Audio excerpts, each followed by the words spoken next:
Hey LAN Party Gamers, this is going to be a new build with my buddy Trevor. Say hi, Trevor. Hello, people. Alright, and this is basically the David and Goliath build, and as you know, if you watched our last video, we're going to be doing the PC Gaming Comic-Con, and we wanted to show off a few of our sponsors that are going to be there in the room with us. So, started off, we've got Cougar, which is a new brand we haven't showcased before, with their QBX case. So this is an ITX case that can accept a full-size power supply up to 140 millimeters. It's the same power supply we're going to be using from our Silverstone video that you can see up here.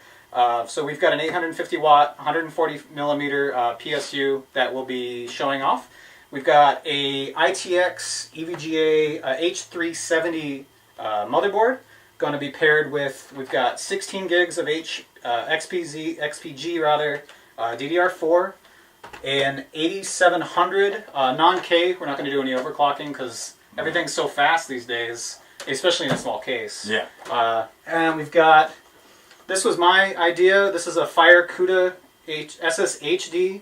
We wanted a lot of storage because you got a lot of music, and then if you ever do any like recording or videos or whatever, you're going to have a lot of storage on here for your games and anything else you want to store. And you get kind of a nice in-between for the price of basically the hard drive alone. Yeah, it wasn't bad. Yeah, so this was like 80 bucks for 2 terabytes, or under 100. Yeah, it was under 100. That's a really good deal.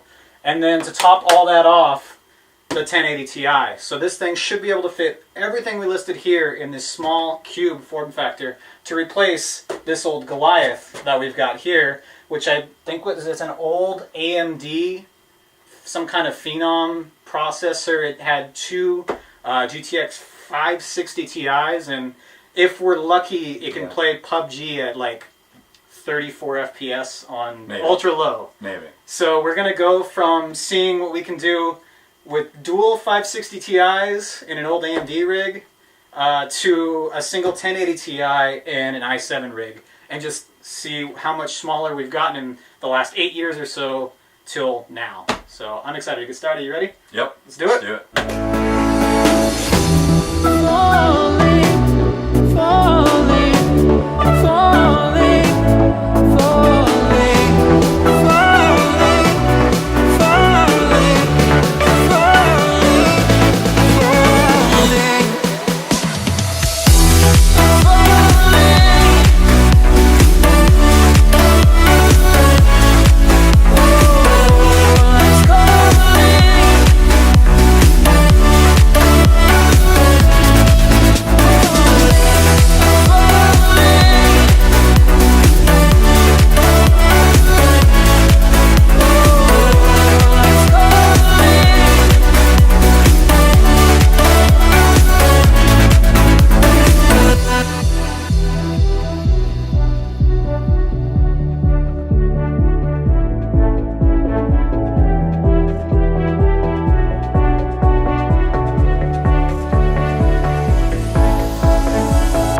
started to fall, and where were you?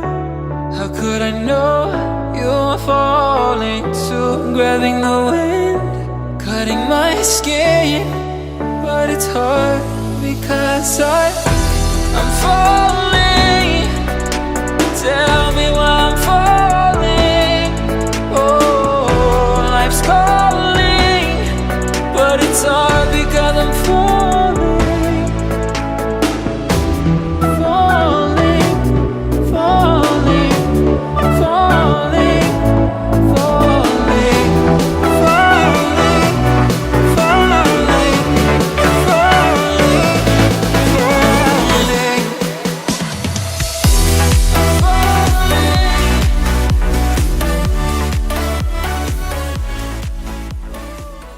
So, moment of truth time.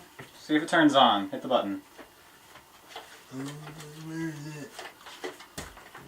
Oh, well, we got lights. We got fans.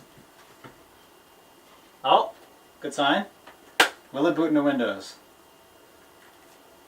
That's the question. That's it. That should do it. So while we're booting into Windows for the first time, since everything's already assembled, how do you feel about building your first computer? Oh no, blue screen. Okay, well that was a little scary. Yeah. But yeah, so What did you think about building your first computer? Or like, it's not your first computer, but it's the first time you built one in some time, right? Yes, it's it's a little more difficult, but with help, it's not. Yeah. It's a little intimidating, but it's really not that bad. Mm-hmm. And what did you think about the case when you first saw it? It's pretty small. I was skeptical. Yeah, you didn't think it was all gonna fit in here? No.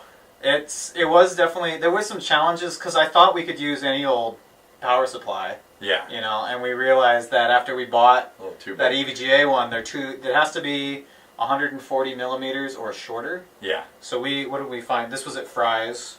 This is a Corsair. We ended up not using the EVGA power supply because it was too long. Like we said, we were using a Corsair VS650. 650 watts should be fine for one graphics card. Yeah. So this was 130-ish millimeters long. I think it was 125. That's pretty good. So that gives a lot of gap for all those extra cables to go.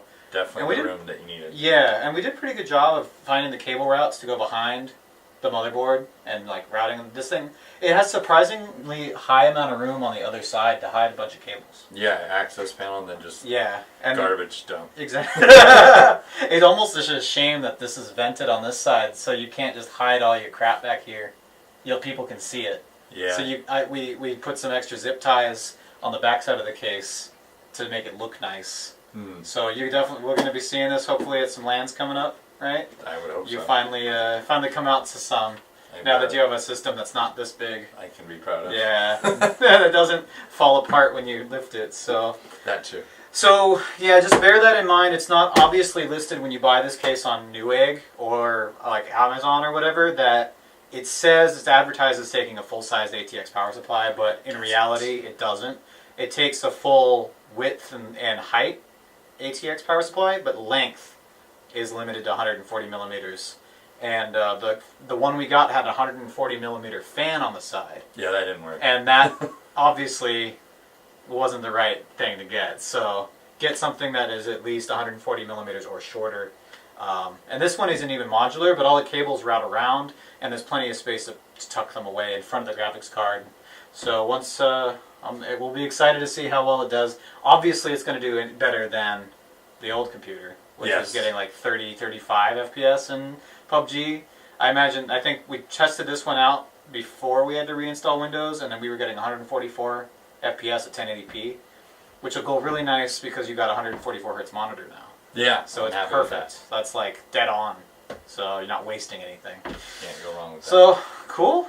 Well, I'm happy. And then you can get your friend into PC gaming with your older system, and we'll be playing. We'll be squadding up. That works. So anyway, then GG. GG. Anyway, thanks for watching, guys. Hope you like this little montage. It's a case that we've been wanting to build in for a while because it's small, and we were considering making our LAN rigs in the garage out of these, but considering the power supply issue, I'm glad that we went with the ones we did because we got the power supplies from EVGA, and obviously that wouldn't have worked in this case. None of theirs worked for this case. But it was definitely a good learning experience, and if you're on the fence about getting this case, I thought it was going to be smaller than it is because I don't know, the pictures don't really do it justice. But this is the size. It fits great in a car, but it's pretty sturdy. You don't feel like you're going to bend it. No, it doesn't feel weak at all. That's cool. Anyway, thanks for watching, and if you like build logs or if you like seeing people ascend to the greater plane of the PC Master Race, feel free to hit that subscribe button and tell us if there's anything else you want to see us build or any projects you want to see down in the comments below. Thanks for watching. See ya.